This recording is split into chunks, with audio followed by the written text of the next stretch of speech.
He can't, Cabin! He can! Toronto are heading for Super League. 2019 Betfred Women's Super League champions, the Leeds Rhinos. Absolutely fabulous. Saints are champions of Super League again. Hello and welcome to the Last Tackle, Betfred's Rugby League magazine show. This week we're focusing on the Betfred World Club Challenge. They're 10 metres away. Long to attack the line. Sculthorpe will score. Paul Sculthorpe for St Helens.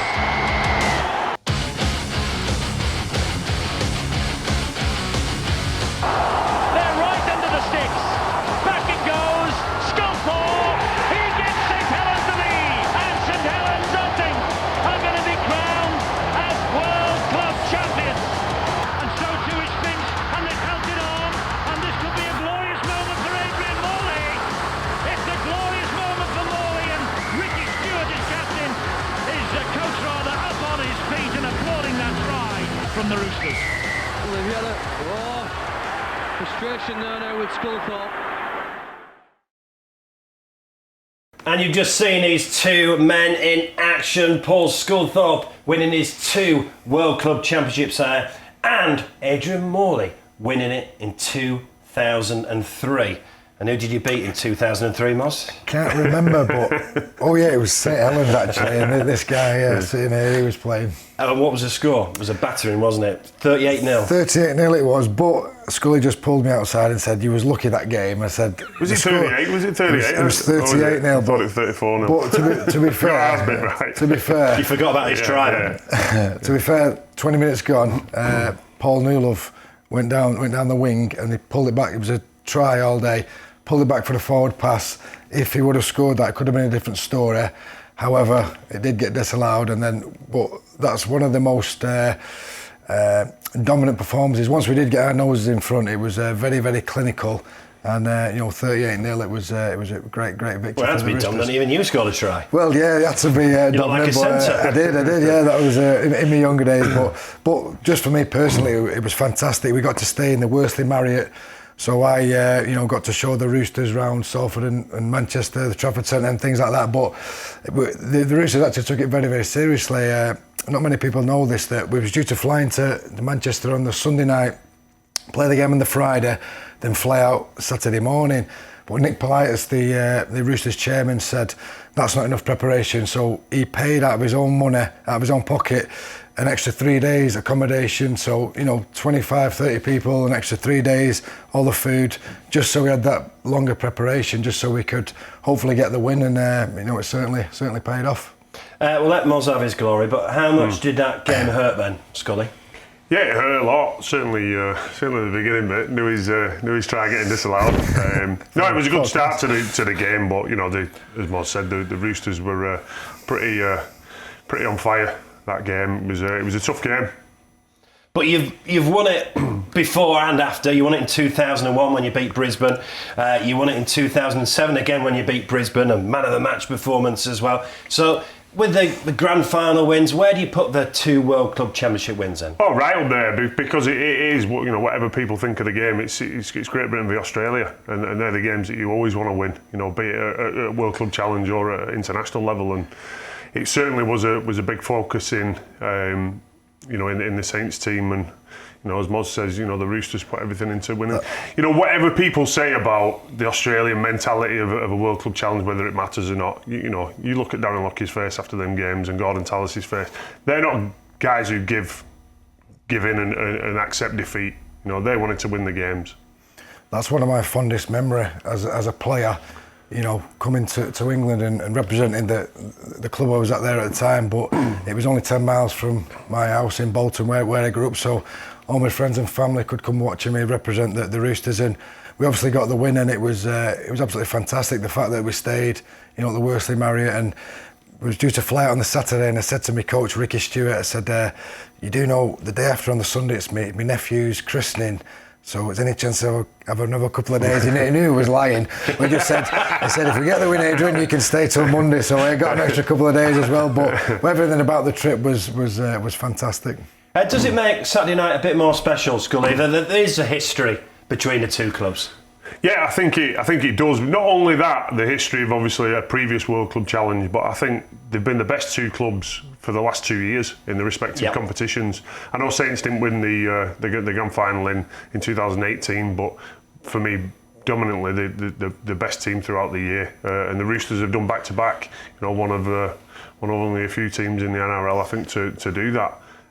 So I think you've got the two best teams in their respective competitions, and I think it's set for a great game. You know, obviously the preparations are different because the Roosters haven't played a competitive game yet in their domestic season. Obviously Saints are 3 games in, but I think it's still going to be a great game with some great players on show. Did you know the Roosters and the Saints were the front runners for this competition? Yeah, 76. Did you know? Right. So not many people know that. So the Saints went to Australia for an end of season trip, and then they said we'll play the champions, and they played the Sydney Roosters. So there's a load of history and heritage between these two clubs. And then 20 years later, it's an annual event, and I'm a bit disappointed it's not a standalone fixture. I think it's got that much prestige that it should be. Just that game on its own. Because it was previously, wasn't it? It was. The World Club Challenge was always a standalone fixture where the other teams didn't play. And also, I mean, when they had that 3-game fixture, I thought that was absolutely fantastic. 3 Australian teams come over, they'd play a game on Friday night, a game on Saturday night, and then the final on the Sunday. And I thought that was great. I do know Robert Elson's going to sit down with the chief exec of the NRL this weekend to talk about trying to make this bigger. But this is the World Club Challenge. How good are the Sydney Roosters then? I mean, we had just heard Scully there. They've won the NRL back-to-back. Now, that victory over Canberra is one of the greatest games I've ever seen. It was absolutely fantastic. And but that tired, they couldn't celebrate, could they? Yeah, to win in that manner, they just hung on. And, that's a champion side. But not many teams have gone back-to-back in the NRL. It's that competitive. When I was out there 6 years and 6 different clubs won it each year. So for them to go back-to-back is an incredible achievement. It won't be the same team as, they won the grand final. Yeah, Cooper Cronk's retired. Cooper Cronk's retired. The captain, Boyd Corner, probably not playing. Who's inspirational. So, I mean, so these games are great and you'd want to win by all accounts, but it's not a true test. It would be great to play the week after the grand final with the 2 champion sides, but it's slightly changed. But they won't want it no less. And I know the Roosters, if they do get the win, they'll be the team who's won this competition the most times, and they really want that accolade and that tick next to their name. So they're taking it very seriously. I know they've been in Spain for a couple of days, to help them with the preparation, and knowing the guys that they're going to come and put everything into the game. And what was it like signing for the Sydney Roosters then? It was fantastic. I mean, extremely daunting. I always wanted to go to Australia, but I probably thought it'd be later on in my career. I'd been over with Scully on tour in '99. I'd been for the World Nines the year before and just loved the lifestyle. And then we played the Aussies up in Brisbane, and the great Arthur Beetson come up to me in the players' bar and said, "I want to talk to you about coming out and playing for the Sydney Roosters." But as I say, I was only 22, and even when I played at Leeds, I used to travel every day from Salford to Leeds. I didn't want to move to Yorkshire, never mind move to the other side of the world. But I thought if I don't go now, I might not get another opportunity. So I made the decision. So I was still a kid, really. I used to find it hard to, little things like making my own meals and that. So it was a very daunting. We do now, to be fair, don't we? Yeah, that's right. Yeah, my wife looks after all that. But once I got used to, because it was a bit of a shock the way they played over there. It was I weren't used to the week-to-week intensity, but once I got used to it, loved it. The fact that I was the only Englishman over there. Was a bit, motivation. You were amazed at the camera crews when you landed, weren't you? I was, yeah. Because rugby league in Sydney is huge, isn't it? Huge. I didn't realise how big the sport was over there, and there was 3 camera crews, at the airport. The first week I was there, I probably did 20 interviews, either on the phone or in person. But that's when the pressure started mounting. I thought I better perform here. But I'd created a bit of a reputation in the UK, but no one really knew me over in the NRL, so I had to start from scratch. And I said the fact that it was only Englishmen, so I used that as motivation. And the first year didn't go as well as I would have liked. I broke my arm halfway through the year, but second year, that's when it went great for me personally, and great for the team. That's when we actually won the competition out there. But yeah, it was probably the most enjoyable time of my career. You know, living in a great country like that, it was great. So it's Saturday evening. It's St Helens versus the Sydney Roosters in the Betfred World Club Challenge. Let's get some predictions. I caught up with a few people at the launch of the Steve Prescott Man of Steel Awards, and there's their thoughts ahead of this huge game. Well, it's a tricky one really, because first of all, we obviously know what St Helens did last year, but really you've got to park that aside and you've got to say to yourself, and remember this, you've got to take each game as it comes. I know it's the old cliche, but you really have to, and you can't be thinking about what you did last season or 3 weeks ago or 4 weeks ago. It all depends on that 80 minutes. But the benefits for me and the pluses, what St Helens have got over the Roosters is this.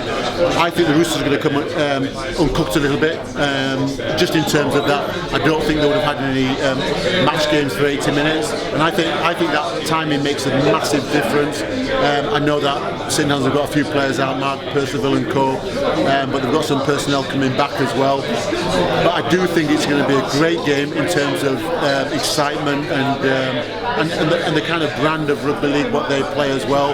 They have no fear. They're a little bit like Liverpool. Really mouth-watering clash.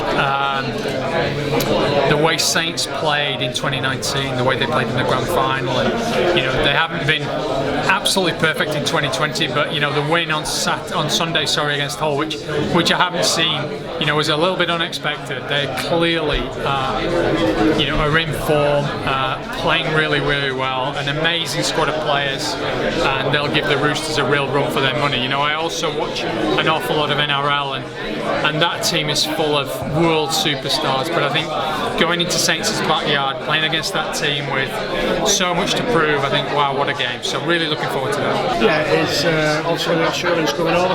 Hopefully they'll come over full strength, because obviously they disregard it a little bit over the years, but when it comes to it they'll want to win, and like anything, when it comes to the Australians, we always want the English in the home team to put in a good performance and to beat them. So hopefully on the day they can get all the numbers back, they can get the players fit, and they put in a real good performance and hopefully get the win.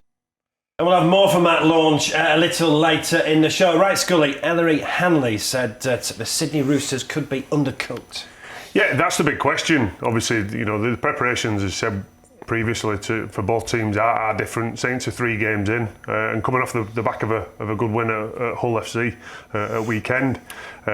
But Roosters are still littered with great players who no doubt have had a good pre-season, and are fully. Because the Saints not used to being the underdogs, are they? No, they're not. They're not. And my heart is obviously with St Helens. My head says, you look at some of the players in the Roosters side, and all right, there's no Cooper Cronk, there's no Boyd Cordner, but there's still Luke Keary, there's still James Tedesco, there's still Daniel Tupu. There's a lot of quality in that side. So I think we're just set for a great game. And the great thing what Ellery said there as well, it's about the 80 minutes. You can forget anything that's ever happened, last year, previously to this game this year. It's all about the 80 minutes at hand.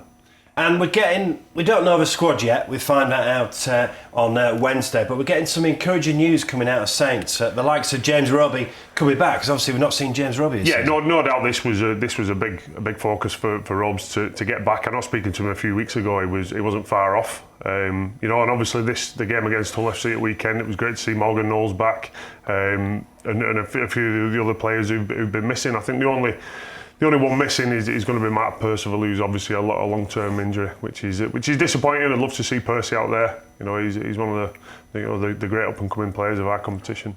Go on then, how do you beat the Sydney Roosters then? I think you've got to match them set for set. I think you've got to be patient, because that's what they'll do to you. They'll complete the sets, they'll kick, they'll look for field position. Luke Thompson and Alex Ward, the absolute key. And that was, looking back to the Warrington game, that's where we got it wrong. I think we got bashed in the forwards, and then you turn that around at Hull FC. They won that forward battle. Great to see Alex Walmsley back as well. You've got to get that right first and get that field position, and then Saints have got all the quality when it comes to the likes of Johnny Lomax. He was on fire at weekend, and you've got to take your chances because they're few and far between in these games. And what would it mean for the Saints if they could cap winning a grand final, winning a regular season so easy, doing that treble again like you did in 2007? Yeah, it'd be massive. It is a big game for the club, and great to see a sellout at the stadium. It's a massive game, and we're here because we've been involved in previous, and for these players it's their opportunity now. How do you beat the Sydney Roosters then? I think I'll echo what Scully said. I think them two front rows have been the best in Super League over the last few years, and they've been steamrolling teams. They was absolutely outstanding in the grand final. So for them to have a chance, them two boys need to stand up, which I'm sure they will. But I just my heart says, I want the Roosters to get the victory, but I can't see Saints letting that happen. Really, I just think they've been that good, particularly at home as well, and they'll be really pumped up for this. I think it's Saints win, unfortunately, but should be a great game still. Well, the outsiders are. Saints are the outsiders, isn't it? Are they really? Yeah, right. Roosters are, odds on about 3 on. Just little things, the weather, the British boys are used to it. And I remember, even though we did get the win, it was absolutely bitterly cold. Do you remember, Scott? It was about -5 degrees, and from the final whistle going... He's still trying to forget there was the final whistle went, there was about 10 minutes before they did the presentation, and I just jogging on the spot, because I knew, but these Aussies were like jumping up and down, but then you could see the lips going blue, and then by the time... There was a line virtually down the middle of the pitch where the main stand, obviously the shadow, where the pitch was frozen and the pitch had thawed out. Yeah. And so we had to get them changed. A lot of people were saying the game shouldn't have gone ahead. It was that bad before the game. Getting warmed up, a bit of hypothermia, but the weather will certainly play a part, and the fact that they're in a different country. So I just think the odds are stacked in St Helens' favour, but let's hope it's a fantastic game, which I'm sure it will be. Interesting view. Scully, your view then? Yeah, I agree with Moz, and I think it's one of them you can't read too much into. It is like Ellery said, it's about the 80 minutes. I think you've got two great sides, different parts of the season, and I said the Roosters are very different from what they were, the team that won the grand final. Obviously, my heart's with Saints. It's Saturday night. It's the Betfred World Club Challenge. Let's now look back at round 3 of the Betfred Super League.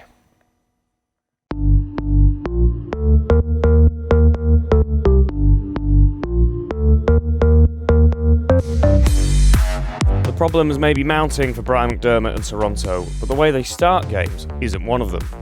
Winger Matty Russell opened the scoring on Thursday night. Wigan were disappointed with their defeat to Castleford last week. Harry Smith's try will have settled a few nerves at the DW Stadium. The Warriors led at the break, but Toronto stayed with them into the second half. Gareth O'Brien sending Bodine Thompson over to score. Perhaps the defining moment of the game all happened very quickly. A quick tap from Bevan French, some quick thinking from Jackson Hastings, and sheer speed from Joe Burgess saw Wigan take the lead. And that is punishment for the Wolfpack. By the time Liam Farrell added 2 tries late on, the points were firmly in the bag for the home side. Liam Farrell. Huddersfield made it 2 wins from 2 against Salford at the AJ Bell Stadium on Friday night. Adam O'Brien and Ken Seo exchange efforts in a close game. And Ken Seo will get there in the end. Before a Louis Senior try and an Aidan Caesar kick secured the win for the Giants. After a frustrating opening day defeat against Hull FC, Leeds Rhinos hit their straps against Hull KR. Harry Newman opened the scoring as the home side hit the half-century in a performance that would delight head coach Richard Agar.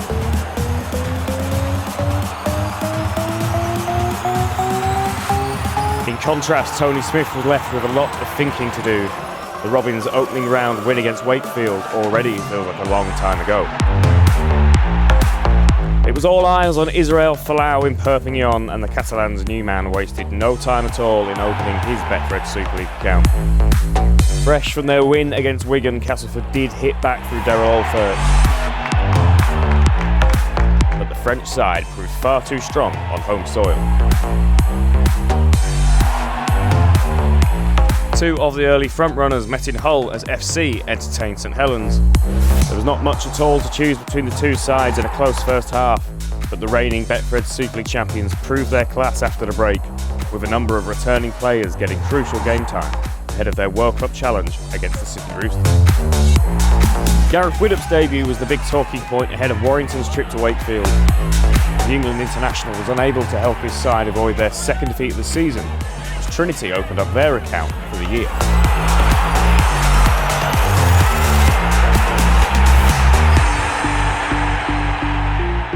Those round 3 results reinstate St Helens at the top of the Betfred Super League, with Huddersfield Giants the only team boasting a 100% record. Another great week of rugby in the Betfred Super League. Scully, I've got plenty to talk about after round 3. I want to start with St Helens. I went onto the BBC website at half time, so it was Hull 6, St Helens 2. I thought, aye. They've got one eye on the Betfred World Club Challenge here. Yeah, and then an outstanding second half. Yeah, I think you look at the game, you watch the game, and it was very much an arm wrestle in that first half, which you'd expect going up against a big team at Hull FC. And I think they were patient, probably both teams. The second half, them opportunities opened up, probably with Hull FC fatiguing a bit, and bring on Johnny Lomax. He had a hand in 3 of the tries. He's just carried on from where he left off last year. Because it was a big second half, especially after that Warrington result. It was, and I think it's the response that they needed. But as I said, they got the first bit right. What we say about how do you beat the Roosters at weekend, it's you've got to win that forward battle first, and I think Saints did that. I think they took the steam out of the Hull FC side, and then which allowed the halves and the edges to play. And how good is this Hull side? Do we know yet? I mean, obviously they've won the whole derby, they won at Leeds. Yeah, I mean, they were the undefeated side, top of the table going into that game. There's no doubt they can play. The big question with Hull FC, as it has been over previous years when we've said the names that they've signed is consistency, and can they be consistent to compete for trophies? And you mentioned it early on, the set completion in the second half was so important for the Saints, wasn't it? And that's what you need on Saturday night. Yeah, it is. You need to get that field position. You don't win games by defending and wasting energy defending. You've got to control the ball and you've got to control field position. And when them opportunities come, because they will do, if you can get repeat sets and tire the opposition, opportunities present themselves, which they did. Saints scored 4 tries in 11 minutes and blew Hull FC away. Moz, let's talk about one of your old clubs. I thought that was a big win for Leeds. Obviously, they lost in the opening day of the season and the game was called off. That was a big win for Leeds. If Leeds had lost at home to Hull KR, the questions would have started again, wouldn't they? They would, and for a club as big as Leeds, you're right, it was a really important win. Confidence-boosting win because there's that much expectation on them off the fans, off everyone really. So great win for them. I'm not sure. You could argue Hull KR are not one of the stronger sides. So, when they've got the mighty Salford Reds this week, aren't they? So that'll be a bigger test. But you're right, it was a confidence boost for them boys. 2 players to talk about. Conrad Hurrell was superb, and Luke Gale looks very at home in a Leeds shirt. Yeah, well, he's a Leeds lad. He started his career there, so they've just not been firing, have they, over the last couple of years, the Rhinos? But with these boys in, and they have more of a settled squad, and Richard Agar's been at the helm now for a number of months now. So fingers crossed, they could get back to being one of the powerhouses again. And one of your old clubs, Warrington, surprise defeat at Wakefield. Yeah, if you look at the result the week before against the Saints, they looked potential grand finalists, didn't they? And then I'm not sure whether they looked at Wakefield and thought, we'll go over there, we'll get the job done easy enough. But they obviously got the loss. And speaking to a couple of the players, they probably reckon they got their tactics wrong. It was terrible conditions, but same for both teams. But they tried to go round them rather than through them, and they come up short. But it was Gaz Widdop's first game. It's great to see Gaz, make his Warrington debut. But no, Matty Ashton, who'd had a great season. No, well, I feel really bad for the lad, because he's been their best player for the first couple of rounds, and then for them to just say, make room for Gaz is a bit of an injustice. However, he's a young lad, he's still learning his trade, and I'm sure Pricey knows what he's doing there. But yeah, they didn't get the win. It wasn't the result Gaz would have wanted, but back to the drawing board. Catalans Castleford, great win for the Catalans. Look, Israel Folau got the try. Look, we all know the controversy around him. But the star of the show was Sam Tompkins and a hat-trick. He's for me, Sam's been outstanding for the past couple of years, and he looked back to his lightning best. You know, a hat-trick, and had a hand in others as well. You know, Israel Folau got a mention. Never ever been questioned his ability. You know, and it was a proper Israel Folau try, out jumping everybody. That's what he does best. But yeah, Sam Tompkins was he's the main man, along with obviously James Maloney in the middle. But Sam's the strike. And I thought he was class. And you mentioned consistency. That is something the Catalans really do need, isn't it? It is, and you know, and it's probably frustrating for players like Sam, because Sam is consistent, but you know the Catalans are not. You know, you see some of the results, and like the opening round of the week of the season. Sorry, you know, a big defeat, and I take Catalan to really challenge this year with some of the players that they've signed, and some of the players, you know, improving from previous years with experience. And I think they proved against Castleford what they're capable of. But again, like Hull FC, like Warrington, they've got to be more consistent. Salford just fell behind at the end, losing 12-10. Huddersfield, the only unbeaten side in the Betfred Super League. Yeah, you probably wouldn't have picked them to be undefeated at this stage at the start of the year. And even though Salford did get the loss, I thought it was, you know, they can take some positives from that. I thought if they had a bit more composure, you know, at the end of the game, they could have snatched the win themselves. And well, let's be honest, they could have done without sending off. Well, yeah, I don't know what he was thinking there, but 2-game ban. Yeah. Well, you know, you got to say he deserves it. You know, there's no justification really, but just the you know how balanced the game was to do it. You know, there and then it was criminal. Really, you need, you know, your big experienced halfbacks to steady the ship rather than rock it. So disappointing, but they still had the chances to snatch it at the end. You know, we was all screaming on the winger down at the end when he chipped across. But great game. You know, it was good win for Huddersfield, but you know, really good competitive game. I think one player who needs a mention as well in Niall Evans. I just think he's grown in the last 2 or 3 years. And I had the pleasure of working with him with England Knights, and he's a fantastic player, and again was outstanding in that Huddersfield game. And what about this new signing for Huddersfield? Is Aidan Caesar? Yeah, I mean, he obviously got the big raps in the opening week and was outstanding. I was quite surprised he got man of the match in that game. I saw it on Twitter. Yeah, question it. Obviously, he's the talisman. He's coming. He's captain. He's everything that everybody's talking about. But I don't think he was man of the match. I thought his kicking game was poor. And then you get Simon Wolford comes out and gives an interview and confirms that. You know, it's something that he spoke about at half time. And yeah, I just think probably his name went before him, but no doubt an outstanding player. A great signing. Yeah, it's a great signing. You know, he played in that great NRL Grand Final last year, and you don't play in them. He's got in the Canberra Team of the Decade as well, so we know what he's about. Obviously, he's still settling in. He's only 2 or 3 games in at the Giants, but yeah, outstanding signing for them. And it's Simon said that in his interview as well, that the big focus for them was stiffening that defence, and you know, only 10 points leaked against Salford. And one game we've not spoken about, Wigan Toronto. It was neck and neck at half time between Wigan and Toronto, and then finished 32-10. You know Brian McDermott, he's a fighter, and he's got a fight on his hands, hasn't he? He has got a fight on his hands, but you forget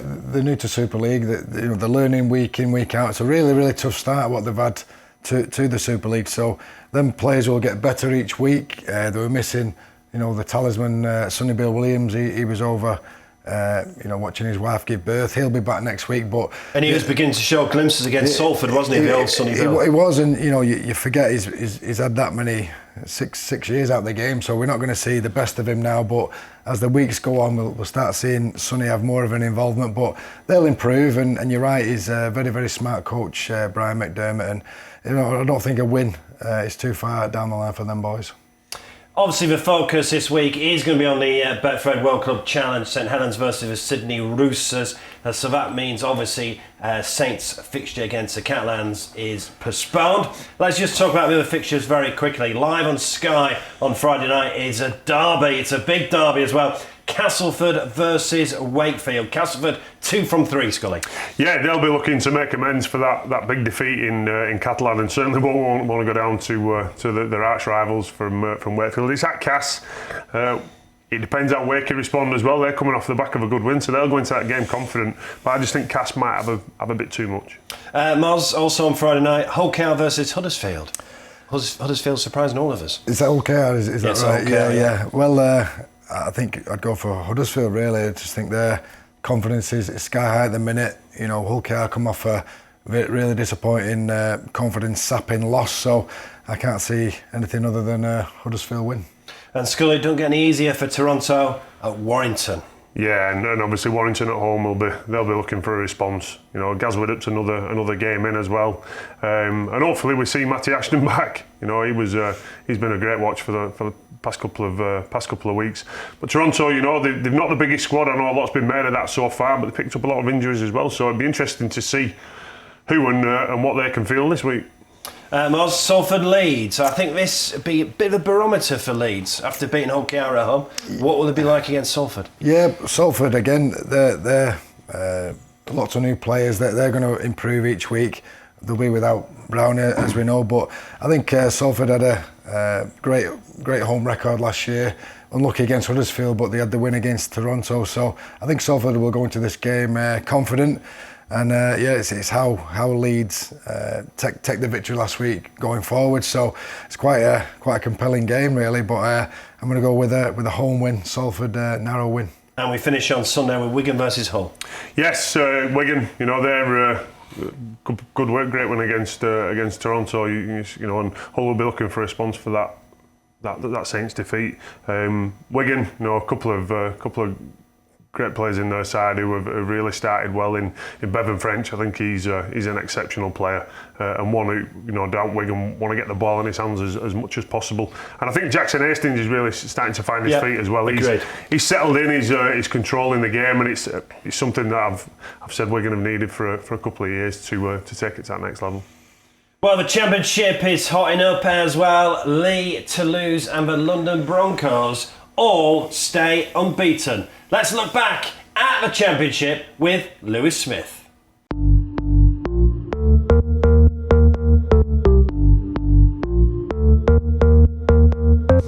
Batley came into their game against Swinton still looking for that elusive first win of the season. A strong first half performance going down the slope at the Foxes Biscuit Stadium set them up to do just that, despite a late resurgence from the Lions. Two sides with playoff ambitions met at the Tetley Stadium in Dewsbury as Bradford hosted Featherstone. It took until just before the hour mark for either side to take control. Quick-fire tries from Craig Hall and Jake Bussey, enough to give the Rovers the win. Leigh Centurions came into their clash against York, top of the Betfred Championship table, and the Leifers were in no mood for that to change as they produced a commanding performance. Toulouse Olympique were amongst the pre-season favourites for promotion to the Betfred Super League. They made it 3 wins from 3 against Sheffield. Robin and Bell amongst the scorers, the Eagles still looking for that first win of the season.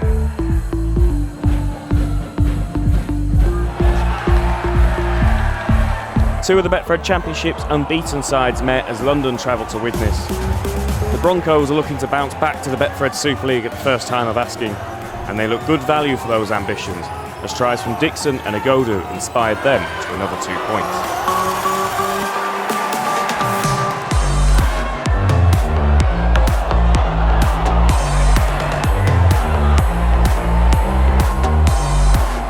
The league's 2 newly promoted sides met in Cumbria as Oldham travelled to Whitehaven. It was the visitors that took the points home with them, winning 16-14 in difficult conditions.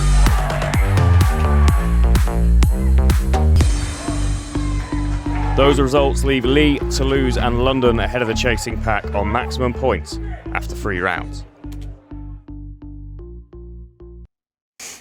And we're bringing the Championship highlights every week. Of course, no League One action last week. They were playing in the Challenge Cup. And this week in the Challenge Cup, London Broncos versus the York City Knights will be on the Our League app as well, so have a look out for that. And talking of York, Lee put up that huge performance, 34-0. Yeah, they're looking very good, Lee. And there's London, Lee, Toulouse all undefeated in the Championship, which is great. You know, I'd love to see any of them teams back in the Super League. Lee, Lancashire team, London, it's our capital, and another European flavour in Toulouse. So they was the stronger teams last year. I know London was in the Super League, but you'd expect them to be in the mix, and that's what they're doing this season. Scully, Featherstone got a good win at Bradford, 30-22. So if you chuck Featherstone in the mix, Featherstone, Lee, Toulouse, London Broncos. I know it's early on. You think it could be those four battling out at the end of the season? Yeah, certainly. Looking at it so far, and you'd have thrown York in there as well before a ball was kicked, and I'm sure James Ford will be mightily disappointed with that result, 34-0. But yeah, we want to see it. It's a great competition, the Championship, and there's going to be some real fights for finishing positions. Well, there's a huge prize, isn't there? Yeah, there is. I mean, like you say, when promotion to Super League, it's what they all want. It's going to be a great finish to the year. The Championship is going to be a real battle this season. You'll be able to follow it here in The Last Tackle every week. Right, time for one of our regular features. It's Try of the Week. Hello and welcome to the Our League Try of the Week. I'm Dave Woods. Let's have a look at this week's contenders. Try 1 this week comes from two of the quickest men in the game. Quick thinking from Bevan French, defusing the bomb and a quick tap too. And then on his inside, via Jackson Hastings, is the lightning Joe Burgess. Hardly seems to be moving, but ghosted away from those Toronto defenders to put Wigan in a commanding lead. Try 2 is from T. Ritson of Barrow. On a very windy day up in Cumbria, he judged the flight of the ball superbly well and then, ran like the wind, head back and heading for the corner. But this is a try that still needed some finishing. He was a yard or two short, bit of a stumble, bit of a juggle, but up he gets to score. Try 3, and they might have come off at second best, Hull FC against a rampant St Helens, but they still produced one of the tries of the game. Wonderful handling to keep the ball alive, and again in difficult conditions, but then suddenly the ball pops up into the hands of Sau. He sees a gap, throws a little dummy, inside Lomax, and there's Shaw to finish things off. Try 4 was scored in the south of France, but it was actually the left side of the Catalan attack that proved the most potent. Sam Tompkins starting things off, Fuhad Yaha showing a real clean pair of heels, and Langis on the inside to support and score.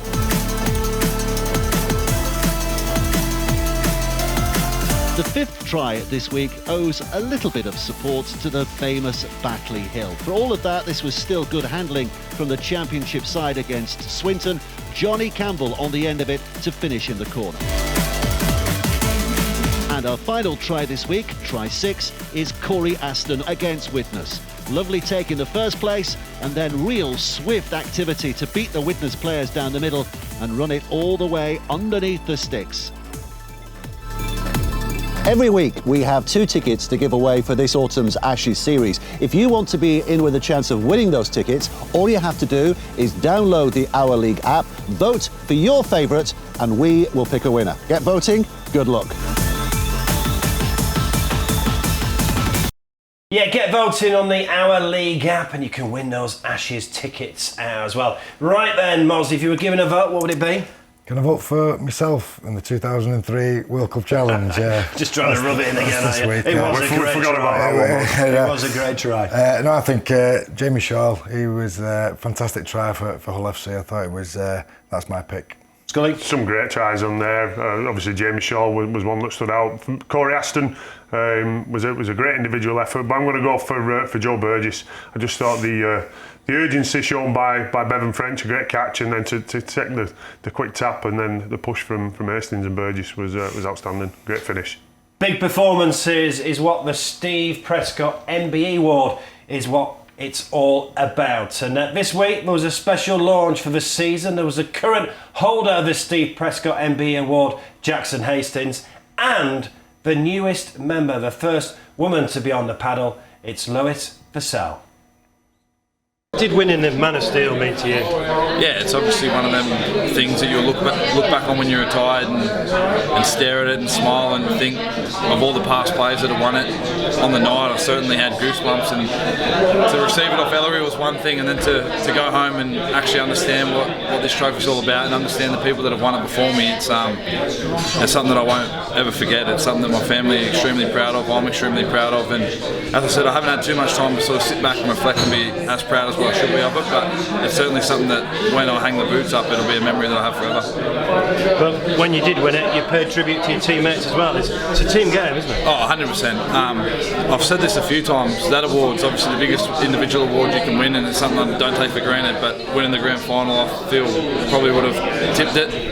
You spend so much time with these people, and you get to know them on such a deep level. You go through the good days, the bad days, and to get so close is obviously disappointing. But on the flip side, individually, to have a year like I had last year is something, as I said, that I won't forget for a very long time. And how's life at Wigan? Yeah, it's really good. Settled in really well, mate. I knew a lot of the boys, obviously, from Great Britain tours and things like that, but I played against them 5 times last year, so you sort of get to know people by just playing against them. I knew everyone on a first name basis.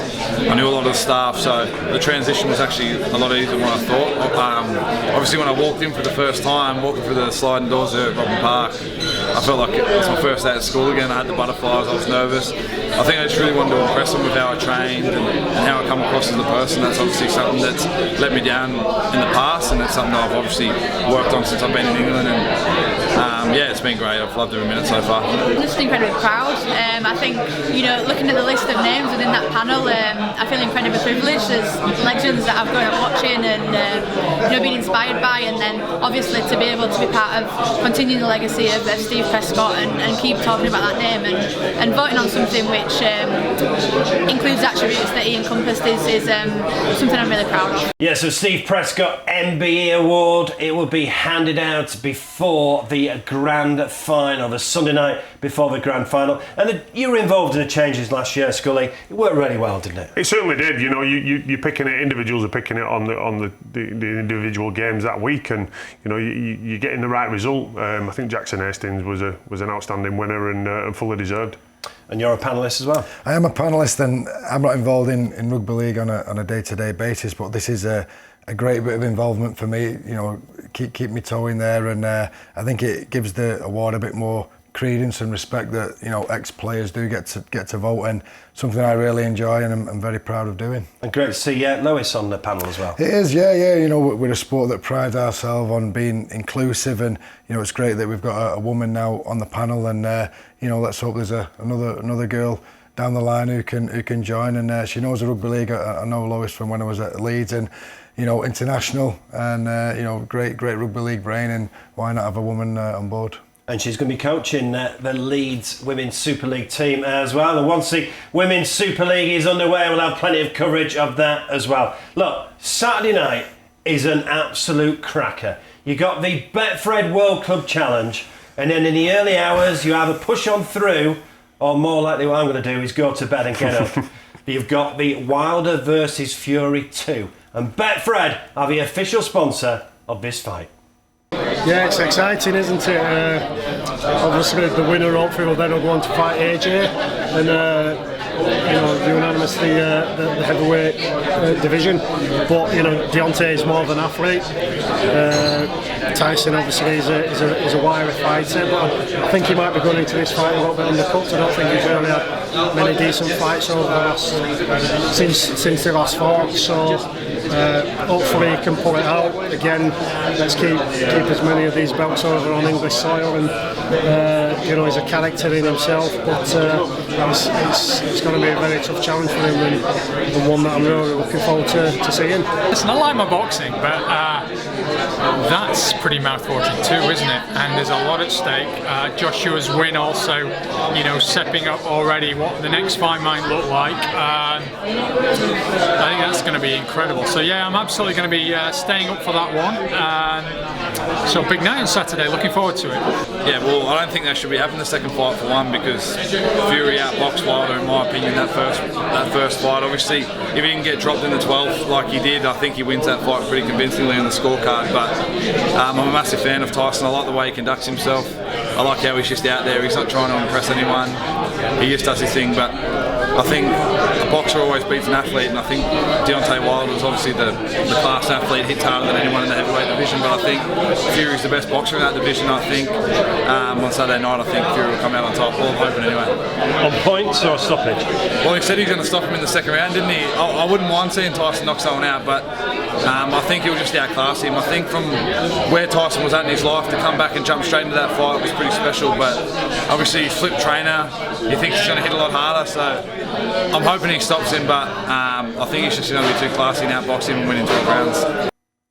So we are very, very proud to sponsor that fight. We'll have some special offers on that fight as well. Right then, Fury Wilder, what do you fancy? It's going to be a great fight. I think the first one was a great fight. I'm going to go for Fury. I like Tyson Fury. I think he's an exceptional boxer. We all know Deontay Wilder, if he catches somebody, you're going to sleep. But I think Fury could have too much. Push on through or go to bed? Mate, showing your age there, Mark. Going to bed. Going 5 o'clock. It's a regular finish. Might be for you boys. No. Boss, Wilder Fury. I can't pick it really. I thought that the first fight was absolutely incredible. It's one of my favourite fights of all time. How, with the amount of power, you know, Deontay Wilder's got in his hands to I don't think any other boxer in the world would have got up from the knockdown, but he did get up, and I think in terms of pure boxing skills, Fury wins hands down. But it's the dynamite he's got in his hands. So if he stays out of the way, you'd say Fury all day. But can he stay away for 12 rounds? So I won't sit on the fence. I will go with the Fury win on points. Push on through or go to bed before the fight? You'll be pushing on through. I'll push on through and watch with one eye. Gents, thanks for joining us. Enjoy the Betfred World Club Challenge and enjoy the boxing as well. Maybe if you're having a bet on the rugby league, please only ever gamble what you can afford to lose. And enjoy the action, enjoy the Betfred World Club Challenge, and then push on through for Wilder versus Fury 2. Be lucky.